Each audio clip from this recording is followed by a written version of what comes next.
कि मेरे दोस्त हमारी सांसें अटक रही है, कोई ठीक नहीं है कि मैं बच पाऊंगा। अगर मैं मर जाऊंगा तो मेरी एक ख्वाहिश पूरी कर देना। जैसे तूने मेरी बहन का हाथ मांग करके मेरे ऊपर उपकार किया है, वैसे 25 मई के दिन जब तू मेरे घर पहुंचना तो सबसे पहले एक काम कर देना। जितने भी लोग खचाखच लोग भरे हैं हॉस्पिटल में, सबके आंखों में आंसू है। समरपाल रो करके बात कहता है क्या,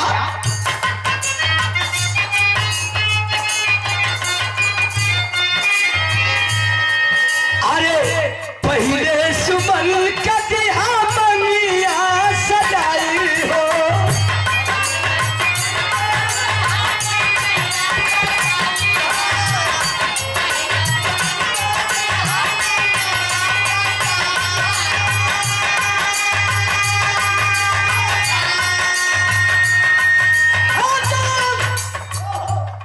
जब 25 मई के दिन हमारे घर जाना तो सबसे पहले मेरी गुड्डी का मांग सजा देना। हमारा सुमनी का मांग सजा दिया। जब हमारा सुमनी का मांग सज जाए ना, हमारे गीतवा पूछेगी साहब हमारे सैया कहाँ होते, वो काम कर दी है। कौन काम? दाद में घिटा कदी मंगिया धोवाई हो,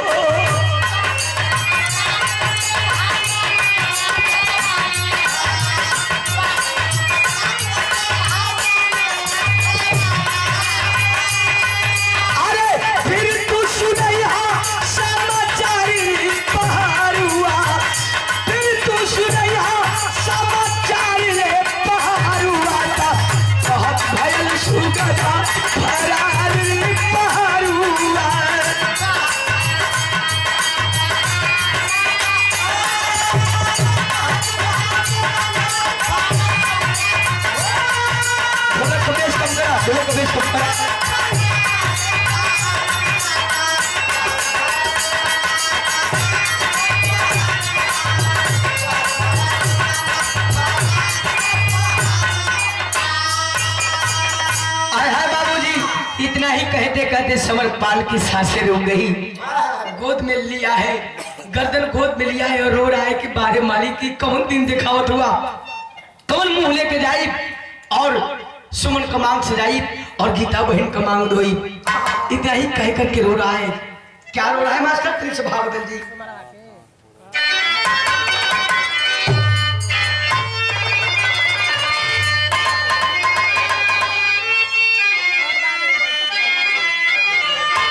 गोदिया में लसिया हमें के रोए लाजवाना, अरे रोए लाजवाना,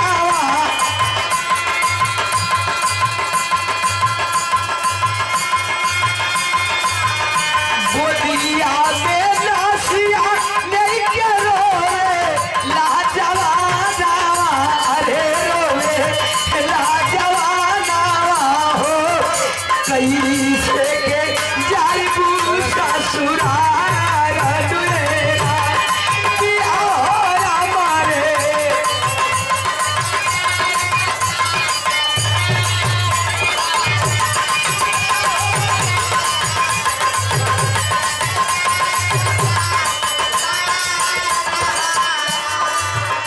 अरे बाबू रो रहा है और सोच रहा है कि साहब कमर मुंह लेके जाए और सुमन का मांग सजाई और एक गीता बहन का दागत सिंदूर धोई वो साहब ठीक बा वहां तक तो कह दे। लेकिन अनहरा पूछिए कि बाबू हमारे बाबू कहाँ मरे, उनके कौन जवाब दे वो साहब? कहता है क्या, कैसे अनहरी आधारन के दी राजा हवा पगाई पे, धी राजा हवा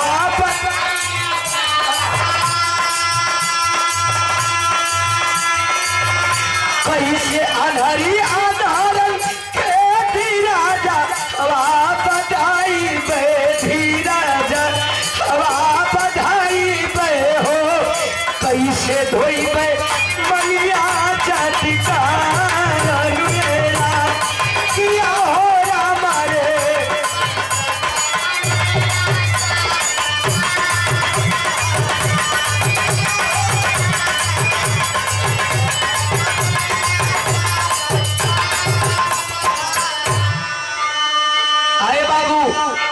इतना ही कह के रो रहा है तब तक मोबाइलिया बगलिया में रहल विजय के मोबाइलिया पर फोन आवता लिखल बा पापा जी। अरे बाप रे बाप, कलेजा कांप गया, कैसे उठाऊं और कहूं कि समझपाल भैया ये दुनिया में नहीं हो। कलेजे में पत्थर रख करके ओठ कांप रहे हैं। उठाता, हेलो हाँ पापा जी जय हिंद। उधर से बोलते हैं जय हिंद विजय बेटा, कैसे हो बेटा? मैं अच्छा हूँ पापा जी, कोई दिक्कत नहीं है।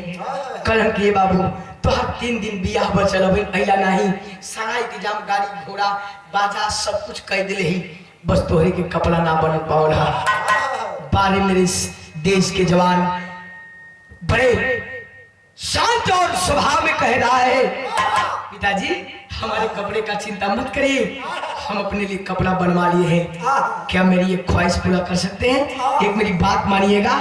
हाँ बेटा बोला, कौन बात? तब कहता विजय का कहे, अरे साजी के बरतिया पापा चलिया, तू घरवा से चलिया, तू घरवा से।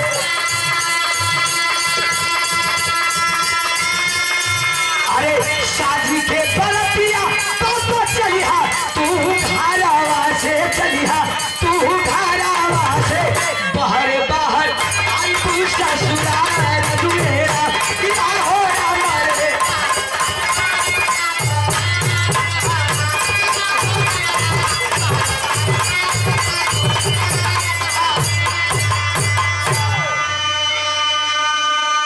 अरे 20 रुपए का पुरस्कार किसान भाइयों से सूचित किया जाता है कि गेहूं 50% पर छूट लीजिए। बिरनो ब्लॉक से 50% गेहूं का बीज लीजिए। शेषनाथ राजभर भैया के प्रणाम, सब भैया लोगों के नमस्कार प्रणाम बा। आप लोग जाकर के लाभ उठाए।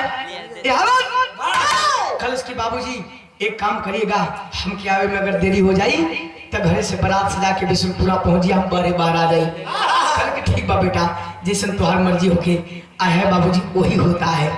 आज 25 मई के दिन वो आए बाहो पंचो यार, घरे से बिना दुल्हा का बारात सज के चलती है, वो से ताबूत में लाश सजा के आवत बा सबर पार है। खुद का तनी बिरहा में पहुंच लगी मास्टर।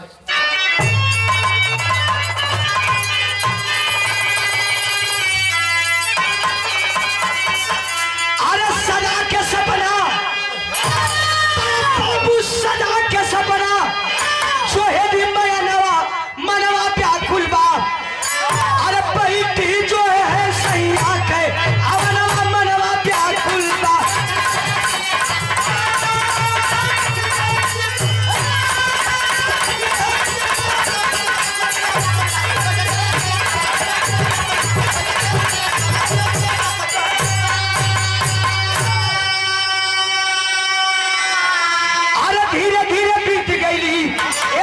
सब आधी रतिया हो आई ना दुल्हा सोचे गलतिया बरतिया हो। तबलकारी रुकल संभरवा तरवा का पहला।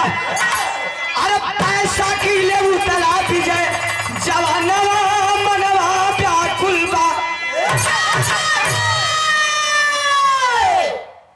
यार बिना दुल्हा का बरात गांव से चली आई, लेकिन बिना दुल्हा का द्वार पूजा कैसे लगी? लोग दुल्हा का इंतजार कर धोन कमर ऐसा बात भाई, न दुल्हा आल न दुल्ही का भाई आल। एक तरफ पंडाल लगल हो, गांव घर के लोग वो बिशुनपुरा का प्रधान जी सारी बरातियों का खातिरदारी कर रहे हैं बाबूजी। धीरे धीरे घड़ी 6, 7, 8 बजे, जब 8 बजे तो लोग दुआरा पर भी बजवा बंद करा दिलन।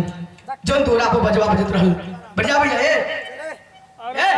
बैठ ना सकता का तू मेरे बैठ जाता नहीं। ऐसा ना कि दुकान बढ़ावे के तो चुपचाप चल जा, हल्ला मत करा भैया। आए बाबू लोग घरात और बारात का अपने आप में विचार कर दो कि आखिर बात का हुई। तब तक एक आगे आगे कमांडर जीप धूल उड़ाती हुई एक मिलिट्री की गाड़ी पीछे पीछे और आकर के पंडाल के कुछ दूरी पर रुक जाती है। जितना पंडलवा के लोग बैठे रहो भैया, घरात बरात का दौड़ के गईलन वही गड़िया के पास। आज जब गईलन देख गाड़ी में से बैसाखी बाहर आई। लोग कथों के लागत कि ये घूमे नहीं खसा फौजी जवान लग थैला। तब तक बैसाखी के सारे उछल करके विजय बाहर आया। विजय के बाबूजी देखलन, दौड़ के गईलन कवरिया में पकड़ के कहलन कि कहो वो दिनवा तो पूछत रहली तो कहला कि हम ठीक है। तो पैरवा काटल बा। विजय कह रहा है कि पिताजी कहाँ पैर मेरा कटा है, बस थोड़ी सी खरोच आ गई है। बारे मेरी जवान कल की अनहर बनावत हुआ हमके बचपन से लेकर के और आज तक पाल पोस के तोके फौज का जवान बना दनी, हमके अनहर बनावत हुआ। इतना अनहर नहीं हो बाबू। तब तक विजय वो गांव के प्रधान जी के बुला के कलश के प्रधान जी मर्यादा आपके हाथ में बा। ये कुछ चुप पे बात बतावत है, केवल हम जानी और आप जानी। कल की का बात है भैया, कल की समझ पाल भैया मरा गिलन। हाँ सतवत लाश लेके आई, उनका एगो ख्वाहिश रहा। तुम बड़ा बोलबा का दिन बड़ा का बतिया बतिया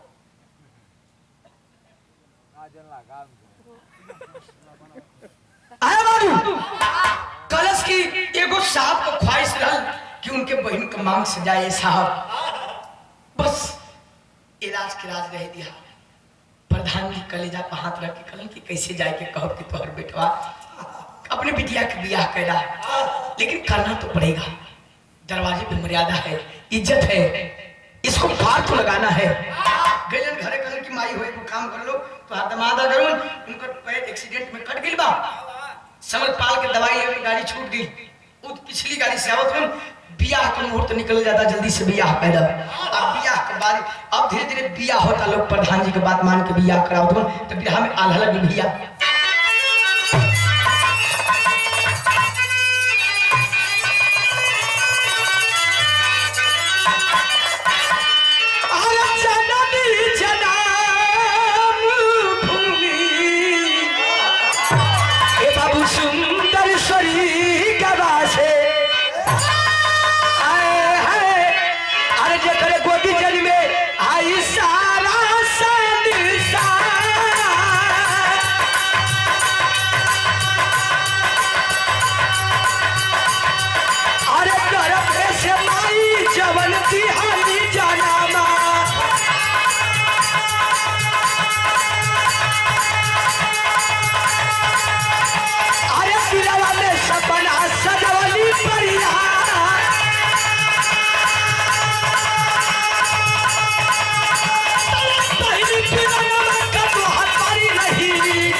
संपन्न होत बा, लेकिन उस सुमनी जवन बा हर वक्त ताकत दिया कि सब लोग को तो हमार भैया नहीं लोग बियाह हो गई। अब प्रधान जी का कलेजा दगदगाता, बियाह तो करवा दिली, विदाई कैसे करवाई।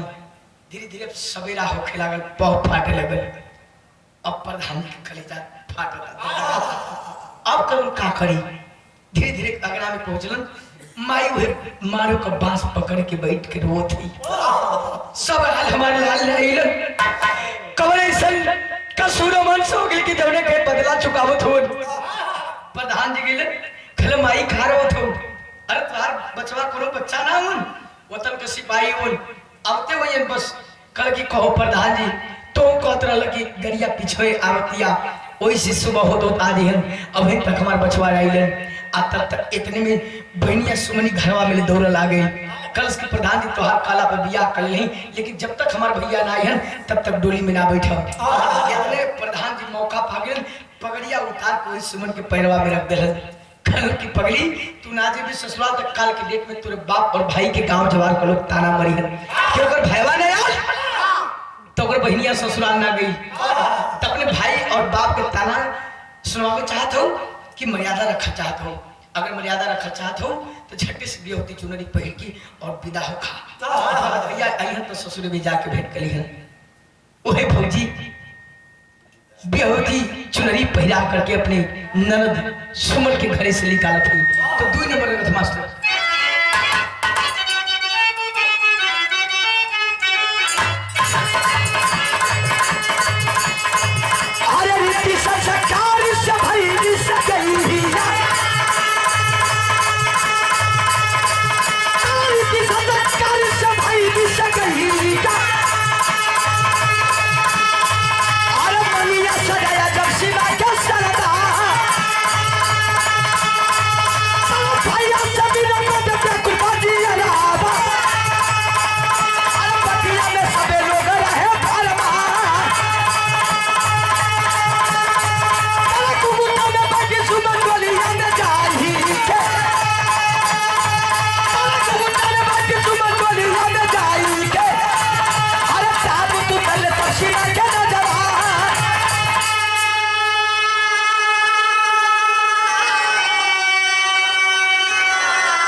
गांव घर के मेहरारू मिल करके पैरा उड़ा करके और लेके चलत ही गाड़ी में बिठावे खातिर जो ही ले जा करके फेंकरे तो जैसे सियानी फेंकरती आए हो भैया रोवाई सुमनी करवाई कलेजा फाड़ पार करता। तब तक ले जा करके भौजी गीता जो ही डोली में बैठावत है तब तक एगो फौजी से बर्दाश्त ना बन जब ओकरे लस्सी भैया के लस्सिया के सतवा ही रहा। बैसाखी लेकर के विजय खड़ा है, गांव जवार के लोग जुटे हुए हैं, जाके कलश के साहब इतना अन्याय मत कराओ साहब। विजय कहा कि क्या बकवास कर रहा है, विदाई होने दो, बकवास मत करो। कल साहब हम बकवास नहीं करते हो साहब, एगो काम कह दो साहब, भाई बहन के एगो ऐसा रिश्ता होला दुनिया में अमीर मानल जा रहा हो साहब। अपने भाई के आस में वो बैठे रहे, आज के बाद होकर भैया नहीं, आज के बाद होकर भैया जल के राख हो जाए, कम से कम अंतिम में आशीर्वाद दिवादा हो साहब, आशीर्वाद दिवादा। कहा कि हाँ मेरे दोस्त, ये तो मैं बड़ी भूल कर रहा था। दो जवानों को आदेश दिया, दो जवान जाते हैं और ताबूत भरी लाश को उतार कर के लिए आते हैं, डोली के पास रख करके ढकना उठा के यह समझ पाल कर दहिना हथवा निकाल के वही सुमनी के कपड़ा पर लोग रख के आशीर्वाद दिया। तो एक महीना पहले बिया भय रहा ना, सुमन अपने भैया के कलिया पर वही मेहंदी से रच रच के आ खूब रचोली रहा मेहंदी अपने भैया के हाथे पे एक कलैया पर लिख रहा समरपाल संग गीता। हल्का हल्का मेहंदिया कलैया मीट करन, हल्का हल्का लैया रहा। एक कपड़ा पर जब हथवा रखा था वो घुंघटवा में ताकत है तो यह लिखल का मेहंदिया से समझ में आ गई कि समरपाल संग गीता। अरे ये तो हमारे भैया का कराई बा कौन पड़े टोली से कौन करके जय ताबूत का ढक्कन हटा दिए बाबूजी, वही में सुतल बोल भैया आए हो भैया कह के वही ताबूत पर कूद पड़ल। लोग देखत हो, इतना ही में खबर मिलल के वही माई बुढ़िया संध्या के कि हमार बाबू आल है, हमार बाबू आल हुन। कहा हमार बाबू बात दोनों धूप पर ठेहुनी ले आगे चश्मा बा। लोग हट गिलन, जो ही ताबूत के पास पहुंचते हैं बाबूजी आ तब तक अपने लाल का चेहरा देखल उसको पूछो तो कहा जा रहा कि माई तो मैये आए हो लाल कह के मुक्का छाती को मार के वही ताबूतवा पर माई कूद पड़ी हो बाबू। कूदे के तो ठीक है कूदली, लेकिन माई को मुड़िए ताबूतवा पर दोहरा गई। माई नहीं उठली, माई नहीं उठी। एक तरफ माँ की लाश, एक तरफ बेटे की लाश, गांव जवान के लोग अवाक हो। वह भौजी ब्योती चुनरी फेंक के और सुमन भागे जाते, तब तक भौजी गीता कलैया पकड़ के एगो बात काली, एक तक अपने सिया के चेहरा के निहारा थी, काकली मास्टर बिहार में खड़ी लगी।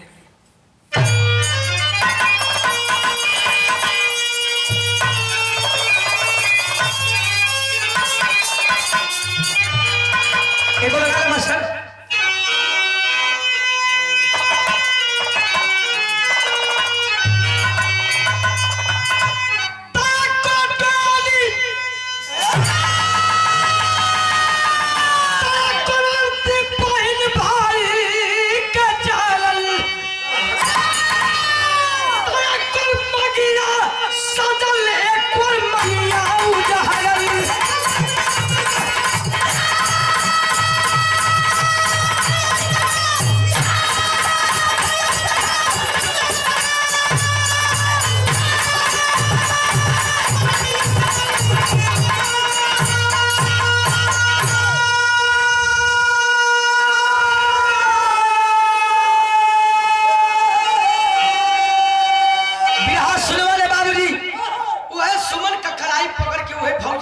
अपने सैया के साथे 4 दिन गुजरले हैं, उहे कली की खरे पगली सैया तो हमार मरल हूँ, तोर चाहे लंगर चाहे कोड़ी तोरे सामने हो तो देख के दिन गुजार ले भी, लेकिन हम टिके के दिन देख के गुजारब।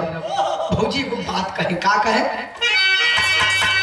अरे भौजी समझावे सुमन के कारण मिलाई तो भैया तो कहना तक कि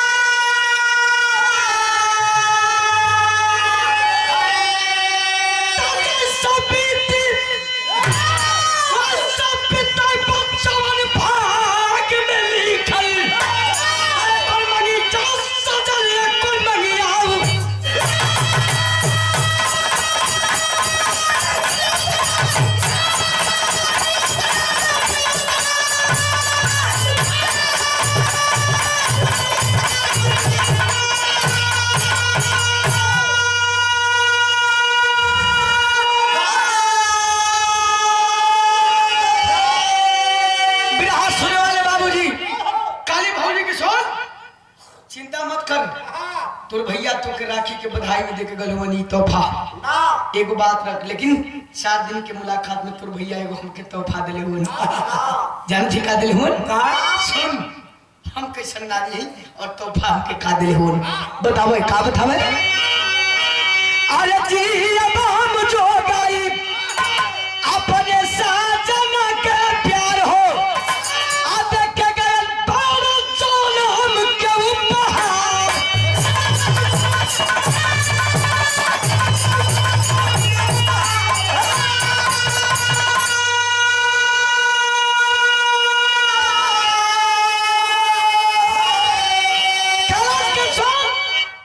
तोर भैया 4 दिन के मुलाकात में हमरे पेट में तोहफा दिले हुन, हमके आगम होता जी। अब इनके जुगाई 9 महीना के बाद इनके बाहर करब।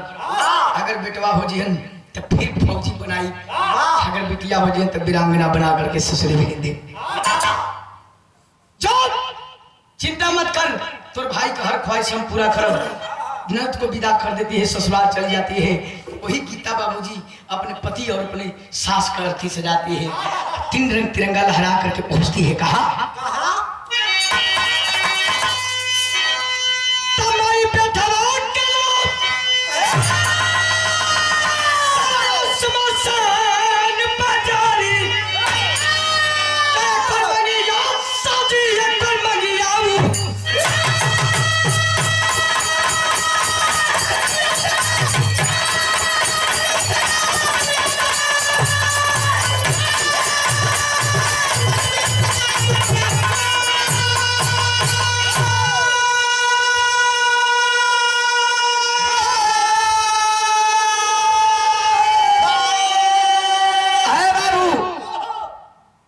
चिता में आग लगा दी है, देखते देखते धाए धाए कर करके चिता जल करके पंच तत्व में विलीन हो गई। ये रही एक फौजी की जिंदगी। एक फौजी की जिंदगी एक गोली के बराबर होती है। जब बुलावा आ जाएगा उसे जाना है। हम तो अमन चैन की जिंदगी अपने परिवार के साथ गुजार सकते हैं, लेकिन बारे मेरे सपूत जो अपनी हर सुख त्याग करके हमारी रक्षा करते हैं, हमारे हिंदुस्तान की रक्षा करते हैं। बिहार के आखिर में लिखा गई। आइए